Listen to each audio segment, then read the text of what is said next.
Hello, and welcome to Creative Piecemeal Podcast. Today, my guest is Angela Di Paola. She is a social worker by trade and a self-development coach and consultant in practice. She has developed coaching programs that help her clients find focus and purpose, and she's also the author of a book, That's Life, or Is It?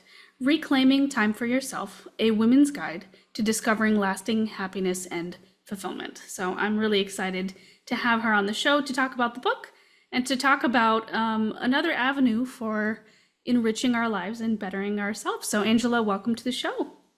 Thank you. Thank you for having me. Super excited to be here too and to answer any questions and give whatever help however I can.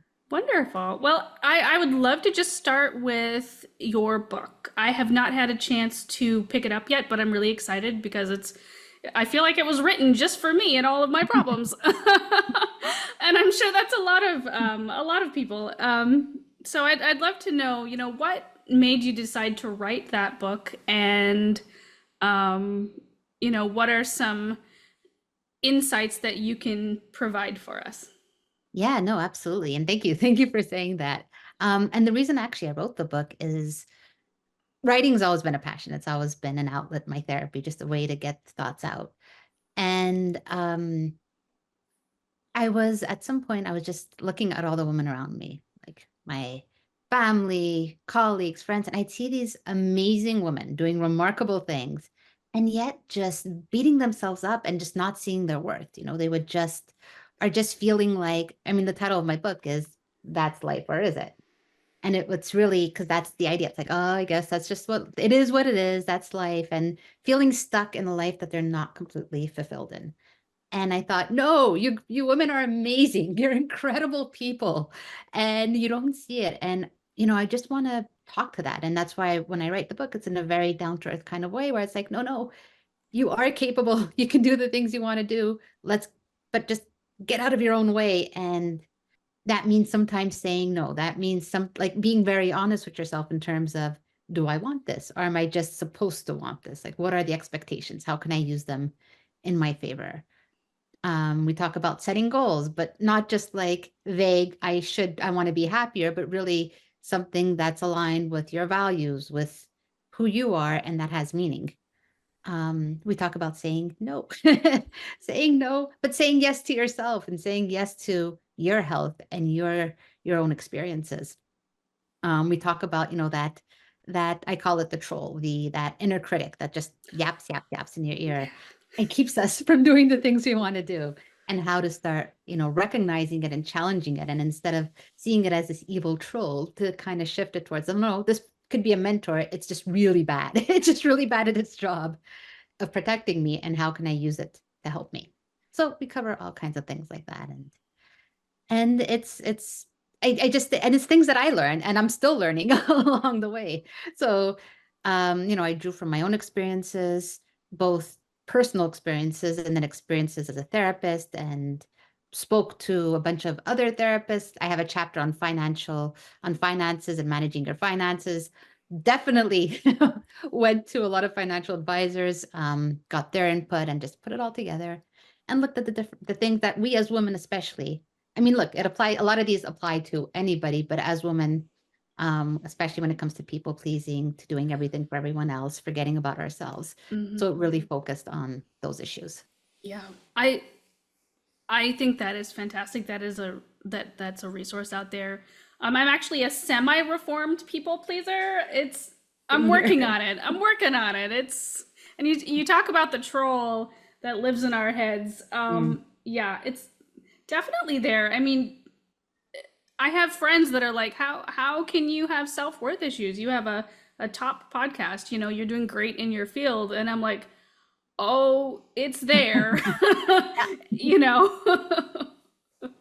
Like I may be very grateful for like the success that I have, and I believe in myself in a professional context, but like personally, it is a work in progress. And I think that happens more, for women. I mean, I can only speak from a woman's perspective, but like I don't know, I feel like at least in our culture and in our society, we're sort of shouldered with that having to be perfect and having to live up to certain standards. Yeah, and I think part of that is also it's interesting because it's these standards that we create or that are thrust upon us, but we think are thrust upon us. And Right. so it's sort of like we have to be this and we have to be that and we have to, I think of the America Ferrera scene from Barbie when she's talking about women. Women have to be a certain way and we have to do that and it's all these expectations. What we forget though is that we don't actually have to go along with that. We can decide what we want to do. And so it's like, yes, there may be all these expectations and half the time they contradict one another and it's very confusing and overwhelming until we step out and say, wait a second, what is it that we actually want with our lives and what aligns with our values and who we are? And let's do that instead. And Mhm. when that happens, we realize we're a little more empowered than maybe we thought we were. In your work, what is something that you come across a lot that people struggle with, and what is the one piece of advice that you would give for that? Um, so a lot of it is usually a tendency to people please. And it's funny you said you're semi-reformed. I call myself a people-pleasing addict in recovery. So I can absolutely relate Very to that. similar, yeah. Um, and usually that's the case. Many people are like, I just, I want to make other people happy. And it comes from a good place. It doesn't come necessarily from a bad place, but it comes from an anxious place. And also just, I want to, I'm agreeable. I want to get along with people. So but what happens is they tend to lose themselves when it's always the focus is on other people and their happiness. They forget about their own. So my advice, it's simple, but it's not always easy, is to just take a step back. And even if you're used to always doing things for other people, and always just someone asks you, you say yes right away. My advice is just tell them a few simple words. It'll change your life, but it's so simple. Let me get back to you. And then let me get back to you and then give it time. Like, let me get back to you tonight in an hour, tomorrow, whatever it is. And then take a step back and actually ask yourself, do I want to do this? Do I see value in doing this other than people pleasing? Like, is there something in it and not necessarily like, oh, it's in it from just for me, but just does it align with my values? Do I have time for this? And do I want to do it? Because sometimes you don't want to do things and that's okay. And maybe it's okay to say, no, I don't want to do this. Let's do something else instead. And then you actually get to do the thing you want to do. Or I can't do this right now. That's okay. Sometimes we're busy. It's fine. That is really great. I'm gonna have to write that down for myself because that is fantastic, and it is a wonderful piece of advice. So simple but so effective because, like you said, it gives people, especially people pleasers, semi-reformed people pleasers, a Yeah. chance to step back and really figure out, okay, what do I really want? Where's my behavior coming from? You Yeah. know, am I agreeing just because I don't want to make my friend mad? Exactly. And you'd be amazed and that's the other thing. When somebody asks us, we feel on the spot and we feel we have to answer right away. Hmm. And we might even know, I don't want to do this, but saying no can be kind of scary. So give yourself that space to sort of think about it, really do what you want to. Because how often, and it's happened to me a bunch of times, yes, damn it, why did I say yes? I did not want to do that thing. So give yourself that space to really think about, do I actually want it? Like, let me really listen to myself.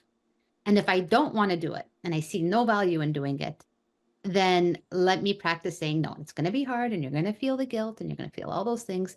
But the more you do it, the easier it becomes. And what's actually really fun, and I've seen it with clients, I've seen it with myself, is the first time you say no, it's really hard. And you're like, no, you're practically spitting it out. Like it's like, this gross thing in your mouth and you're like, well, you say no. But then for a split second, you just feel like, and then you feel empowered because like, oh my God, I actually chose myself and the world didn't end. Like most of the time people are okay. The people who genuinely care about you are going to respect the boundaries. They might, you might get a bit of pushback because people aren't used to your no, but Hmm. those who care about your well-being are going to respect the no. Those who tend to be a little more self-involved and tend to see you as someone that they can just take and take and take from, well, likely that friendship is not going to last, which could be sad and hard. And at the same time, is that somebody you want to keep spending energy on? I love that you talk about spending energy on things. What are some things that invigorate you personally and then help you be there for your clients and your Yeah. patients? Yeah, thank you. Great question. Writing, right when I allow myself to just play and write for the fun of writing. And so that's always just, it's fun. It's a passion. Um, Going for walks is great. Exercising, like the regular health type of stuff, like doing exercising regularly. Um, and honestly, sometimes it's just time alone, just with myself, just jotting down a few notes and spiritually, connecting spiritually and meditating and making sure like every morning I have my spiritual time that it's non-negotiable. It has to happen every morning because that'll set me up for the day. Gratitude. Hmm. Um, and I know gratitude is a buzzword, and I always caution people when they say, especially clients, are like, "Oh, I'm practicing gratitude." I'm like, "Oh, awesome. How are you doing it?" And if they say, "Oh, I'm just like kind of listing off things that I'm grateful for," but like I feel guilty because it's like, yeah, of course, obviously I'm grateful for my friends and family, and but it doesn't, it's sort of like I should be, and yet I'm still feeling heavy. What I tell people is when you practice gratitude, actually break it down to the day and just think of moments in the day that just made you happy. It's like, oh, there was sun after a week of clouds. That felt so nice. And the small, simple moments.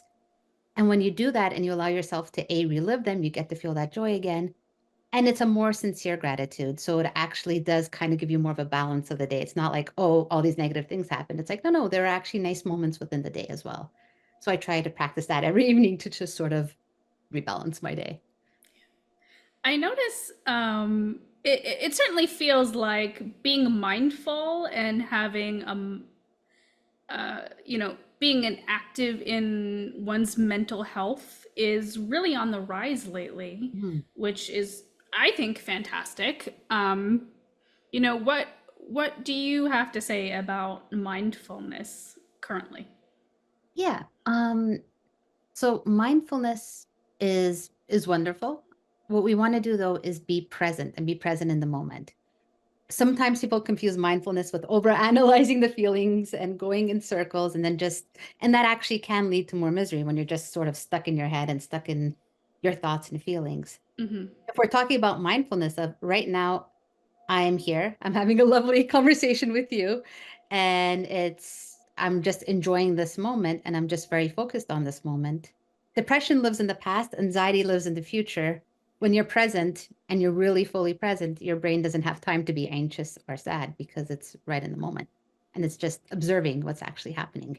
I love that perspective, and I'd not heard that before, actually, that depression lives in the past and anxiety lives in the future, but I can totally see that. I can totally see that. Like I deal with anxiety and I'm like a planner to try to like control that. And when I practice mindfulness, it's just I'm blown away by the fact that the anxiety just like falls away because you can't think about it when you're being present in the moment, like you know in whatever it is you're doing. Like I've noticed if I go outside and just sit outside, I am so much more present in everything because breathing in fresh air, and I hear the birds and the Yeah, the wind in the trees and things of that yeah. nature. It's amazing how that powerful that And is. it's so powerful. And that's the thing we forget because anxiety is trying to warn us like, oh, be careful, you might get hurt, you might get hurt. When you're in the present moment, well, you're safe. Like Mhm. you're not hurt, there's nothing bad happening, you're in the present moment.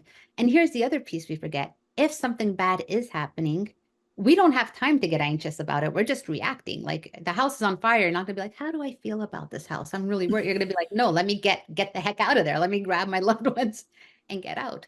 And we forget that we are very capable of dealing with situations when they come. And we know that because look, we've survived up until now. So it hasn't gotten us yet, right? Yeah. And so to trust that we do have the capacity. And when we're in the present moment, actually, we're even more capable of addressing the issue because we're actually seeing it for what it is instead of what we think it might be.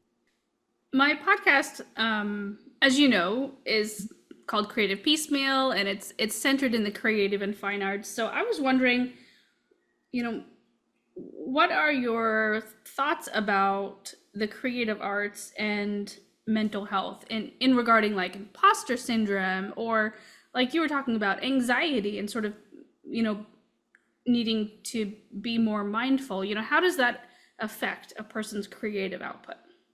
Yeah. And it's so interesting because on one hand, creativity is a great way to release the anxiety, to allow yourself like a space to just let your thoughts go and like go into imagination land and create something. Like it's a beautiful outlet. On the other hand, you're right. When there's imposter syndrome, I think it's when we get focused on the others. How will other people react? How what will other people think? And we forget the reason why we're doing that, which is to create something, to express ourselves. And what I'm noticing, and even as myself, as I'm working on a book right now, it's very easy. And so I completely understand. And I'll find myself falling into that imposter, into that like, oh, what will people think? Oh, this isn't good enough, especially the it's not good enough. I don't know. That's something you encountered, but that was something that was really common. And so when people fall into that, um, it's we're losing track of who we're doing it for. And yes, on some level, you are doing it to entertain others and for others. Ultimately, though, we're doing it to create something and to bring something from us, from within us, into the world. And when you focus it back on, like, well, do I like what I'm doing? Do I like what I'm creating? Do I like what is it meaningful for me? Then A, you're probably going to come up with a product that really reflects who you are and with something that's more genuine and authentic, which people tend to respond better to. So again, it's to shift out, recognize, am I doing it for others right now? If the answer is yes, take a step back, do what I need to do to calm down, to and focus it back on, is this making me happy? Is this like, am I creating something that's meaningful to me? And what does that look like? And how can I bring it back to that? Maybe I steered so off track. I need to kind of go back and be like, no, no, no. This is something that's meaningful to me that I want to show to the world. And that's again, people respond to authenticity over and over and over again. We see that. We see that Yeah, with like most forms of art, if not all, I'd argue. yeah, yeah. Excellent. You talk about how you're writing a book and you already have one out, but what does the writing process look like for you? You know, are there any rituals that you like to do? Is there anything that you like do not look forward to in terms of the creative and writing process? And is there anything that you absolutely love? Yeah. So it's two different. Like the book that I wrote was more of a self-help book. And at the time I was working full-time at a hospital. Like I had like my schedule was pretty packed. So and in a way that was almost at the now I've figured something out, but at the beginning it was almost better because it would force me to pick a time and be like, this is the only time I have. So I have no Mhm. choice but to write at this time. So every morning, what I learned for me is that I tend to be more creative in the morning. So I would write out whatever, recognize, and here's the part that I think so that it's kind of like answering both questions at the same time. Recognizing that the first stuff I'm going to write is probably going to be garbage and it's going to sound horrible and the words won't be just right. And to just be like, you know what, it's okay. Just get those ideas out. And what I need to keep reminding, and that's the part I hate the most, is like, it's not sounding as nice I wanted to sound. This is garbage. And so like, and many more self-depreciating things that I tell myself in those moments. And that's the part I hate. However, what I need to keep reminding myself of is I need to get all that out so that I can find what I actually want to say. I need to get the nonsense out to find the actual truth of what I want to tell. And I find that's the part that's fun. Like when you're like, okay, I got like, I was feeling stuck. I wasn't sure where to go. I started writing things. They all sounded horrible. But then I found that nugget. And then once you go with that and it starts developing and you see it creating and you see yourself saying what you want to say, well, that's like the best. That's just such a fun feeling. That's wonderful. I um I am the kind of writer that I only write fiction, but all of yours are more geared towards, of course, self-help and nonfiction. Would you ever delve into the fiction world just for Well, fun? I'm doing that now, actually. And that's been a Oh, lot of fun. That's been so much fun. oh, that's Um, wonderful. yeah, no, and it's a whole other world. And I'm loving it because it's like your imagination is like there's no limit. You can do anything and go anywhere. How do you find that, the fiction world? Yeah, oh my gosh, I love it so much. I love it so much. And it's like a little escape. It's like taking your brain on vacation, right? You know? Yeah, Like even if you're stuck at home and you can't travel to distant worlds or whatever, you can just make up something. yeah, exactly. It's so fun, and it's fun to develop the characters and then to be like, what's driving them? Or why would they react this way? And to really get into it's I love it. It's been a lot of fun so far. Is there a piece of writing advice that you ignore and one that you always follow? So one of the ones that I forget, and then once I'm reminded of them, follow is get it out and then edit it. Like you can't edit a blank page. So True, true. write it down, even if it's bad. Like I said, that's the part I hate the most. But then you'll be able to fix it up and really get what you want to say. Um, I don't know if there's anything that I ignore consistently, anyways. Um, what about you? um, yeah, that's really great. It's such a great question. I have a really hard time following the advice of not editing over and over again. Yeah, I, I hear. like I will edit my beginnings or first like 5 chapters of something over and over and over again, and like they'll just be so polished and so finite, and then the rest of the book will just be like an absolute mess, right? And my friends are like, you would finish a book a lot faster if you just kept going. I hear that though. I kind of do that too. Well, it's because I don't know about you, but like after I finish one chapter, like I'll do chapter one, edit it 1,000 times. It's almost also procrastination because I'm like, I'm not sure where chapter two is going. But then once that starts, I do that. But then I go back to chapter one to make sure that chapter one and two flow well. Because you write something, you Of might forget course. something, and then it doesn't. So I don't know. I don't know how you don't keep going back and re-editing because you want to make sure that the chapters flow. So I don't like I wouldn't ignore that advice. I think I mean I would ignore that advice because you kind of need to. Yeah. Otherwise your story become imagine writing the whole thing and then you realize like the middle chapter and then another chapter just completely contradict each other and completely contradicts the story and now you have to start all like no. Like Right? That would be a nightmare. I mean, I have heard that people have to sometimes have to rewrite whole books, and I'm like, that sounds like a horrible scenario. Mm. I would cry buckets if that happened to me, I Oh think. man. Which is why we edit throughout. So, Right? Yes, exactly. Save ourselves the trouble there. oh my goodness, yeah. What are some authors that you like to read, whether it's for fun or for your work? So for fun, like I always loved Chuck Palahniuk. He's the guy who wrote Fight Club, Mhm. and then a bunch of other books.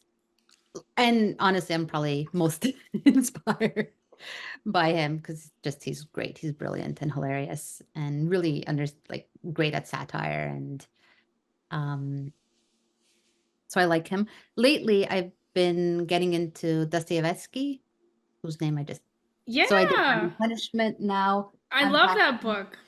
Oh, it's so good. It's So like good. this man is like just brilliant at like just delving into the psychology of characters, their motivations, crime and punishment. Like I hate the main guy. He's horrible, but yet I'm still like stressed out with him as he's going through his journey. Right? Yeah, you almost like kind of like semi root for him, and you're like, wait, what's Yeah. happening here? And then yeah, exactly. And now I'm tackling the Karamazov brothers. So Oh, I'm really nice. excited to get through this. So he's if ever anybody wants to learn how to write great characters or just write wonderful stories, he's your man. Like I haven't seen anyone do better than him. Like it's really amazing. So I think those would be my two main guys right now. Excellent. Yeah, if you enjoy Dostoevsky, you may enjoy Amor Tolls. He's currently living. He Mhm. There's a book he wrote called A Gentleman in Moscow, and they just recently have a TV show about it Oh with yeah, right, and right. it's With Ewan McGregor, right? The yes, yes, yeah. yes. And it's oh my gosh, fabulous book, literary fiction, but has a very Dostoevsky feel to it. So I think you'd enjoy Oh it. yeah, yeah. I'll absolutely check that out. Yeah. Actually, my mother-in-law, um, well, she's Ukrainian. She reads a lot of Russian authors, and she was just talking about how she read that book, and she was like curious to see about the show. So yeah, I'll check that out. And also, The Master and the Margarita is an amazing book. Ooh, I've not heard of that one. Yeah. Oh my gosh, it's brilliant. It's also great characters, satirical, and just very funny and just has so many pockets of wisdom. It's A plus. It's always a miracle when I can get out of a bookstore without a new book. Oh, I know. And then I don't know about like I always because I love it and I love the feel of a book. Like I can never quite do the Kindle. Like I like having books that I could hold and highlight um and I get all these books and then I'm like, oh yeah, I need to actually read them. And to the point where like I will not buy a new book until I read it. And then I'm like, but you know what? I just haven't read the Karamazov brothers and I just really want to read that right now. And then I buy a book anyway. So Yep, yep. Yeah, I have a stack of books that I have yet to read. I'll get to them eventually. eventually. Yeah. Uh, yeah, I hear that.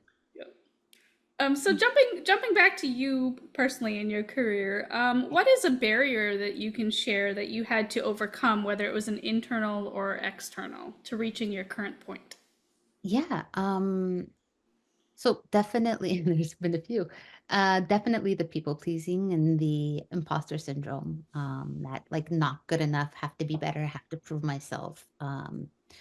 Which made me a very, effective worker, Mm, but it didn't let me step outside my comfort zone or go after my goals because I was never good enough. So long as, I had a boss to tell me, I used to work in the hospital and I had the structure, yeah, you'd have the initial, oh, I'm not sure what I'm doing. And then, like anything else, the more you do it, the more comfortable you feel.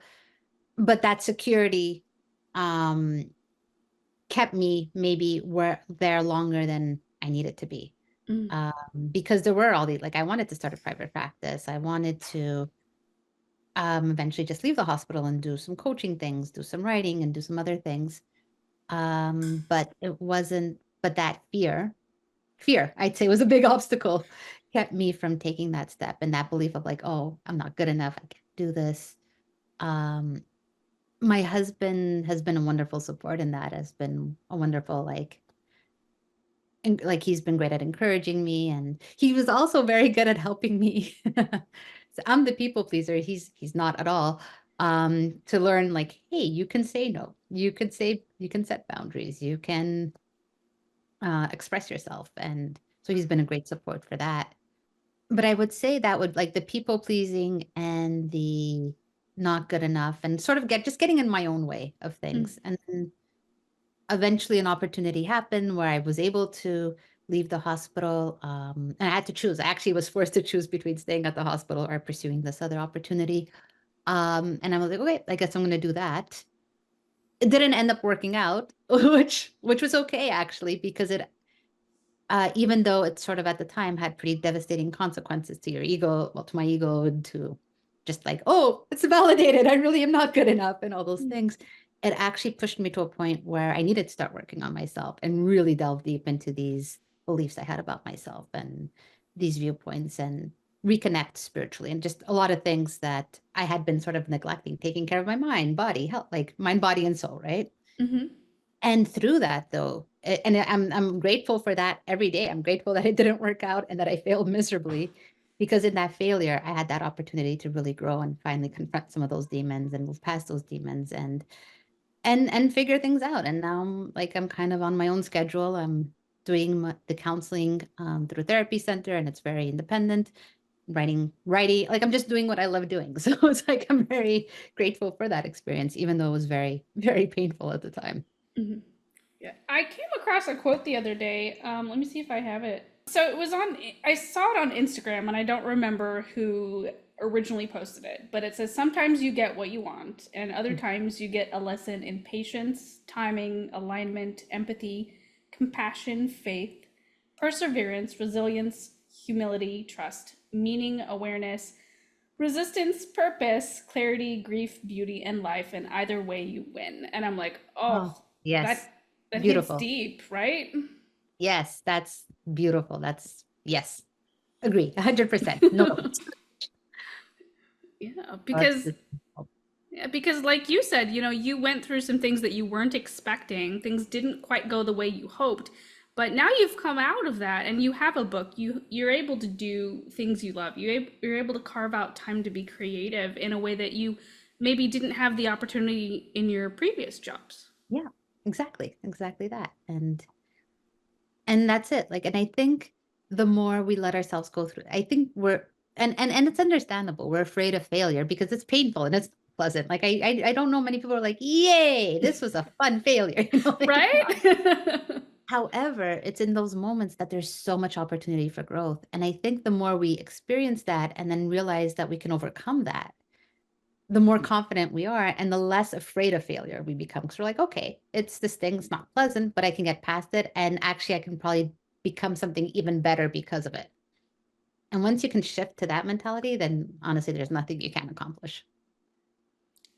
I love that, you've you're doing something you love and you're on the rise. And I was just curious, where do you see yourself and your business in the next 3 to 5 years? Uh, Good question. Because I'm also going to be starting a YouTube channel where we're just talking about, using pop culture and just sort of like, hey, from a therapist perspective on certain things. So I'd like to see that growing. I honestly, I just want to reach and help as many people as I can, whether it's through coaching programs, whether it's through these videos, um, whether it's even through the therapy practice. So it's hard to have like a concrete image other than if I can get out there and help as many people as possible, amazing. Hopefully, I'd like to get that fiction book to some kind of publisher somewhere and get it out there in the world. That would be a lot of fun. Those would be my goals within the next 3 to 5 years. That sounds great. Yeah, and I mean, the thing to remember though is that you're already making an impact. You've Thank got your you. book out there, you're already consulting, and you never know where the impact that you have on those people you see right now is spreading to other people Mm. and not only their life. So, Thank you. Thank you. I appreciate that. yeah. And it's true. I think in general, I think sometimes we forget just the impact we have on others just by being ourselves, just by being there for someone. And it can be the smallest thing that we say that to us is just, it's honest and authentic, but it's just sort of like just a thought. And then and it's happened sometimes where someone came back, it's like, Angela, like I'll have an intervention with someone, I'm like, all right, this is a good intervention. I felt it. And then weeks later, they'll be like, oh my God, Angela, when you said that thing. And I'm like, oh yeah, it was that other thing. And they'll be like, and they'll just say the most random thing. And I'm like, I said that? Like, I don't even remember saying that. So you never know the impact you have on people. And I think so long as we're authentic and we're just genuinely ourselves, we'll attract, people respond well to that. Yeah, And we'll be impacted by that of kindness course. and that authenticity. Yes. You talked about how you do writing, but are there any other creative arts that you would love to just delve into just for fun? Um, Writing for sure is the main one. Sometimes for fun, but it's really for fun. And like I'll just grab some water paints and I'll just I can't even really call it painting, but I'll do something with a canvas somewhere. But again, it's just sort of an outlet, and that's a lot of fun. Like just letting myself be a kid again with paints and just and just splash it around and see what happens. Um, I would love to do music, but I'm just so like um I've tried different things like piano or I even got a ukulele. I'm just not dexterous enough to do it, but I think eventually at some point I'd like to maybe learn an instrument.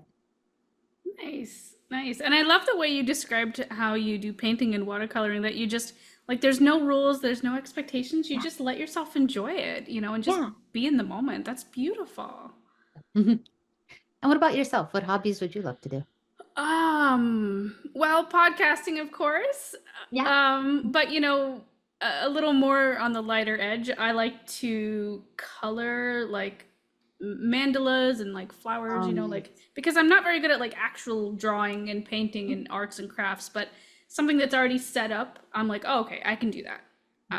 And that's pretty fun. And I like the tactile of like feeling the crayon against the paper. oh, that is nice. Yeah, Yeah. you Yeah. know. For And sure. so that's been really fun lately. And you can make such pretty design. Like you can take a black and white picture and really just make it pop with the different colors and how you there's so much creativity that goes into coloring. It's awesome. Yeah, yeah. It's something I only discovered I enjoyed again. Like, you love it as a kid, but you don't really think about it, right? But Yeah. I realized I discovered liking it as an adult just like maybe a month or so ago, and I'm like, this is a game changer for my It is. anxiety. For sure, because again, you're in the present moment and you're just very focused on what you're doing and it's soothing and relaxing. Yeah, It's no, that's nice. amazing. Yeah, I highly recommend it. 10 out of 10. Yeah, yeah, absolutely. No, it is. It's really, and it's actually been shown to help decrease levels of anxiety or anxiety symptoms. Because again, you're in the moment, you're relaxed, your body's relaxed.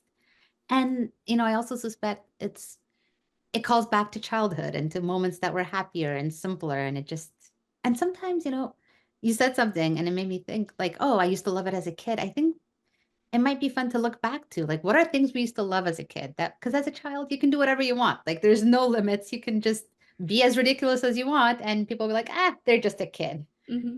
as we become adults, we kind of lose some of that.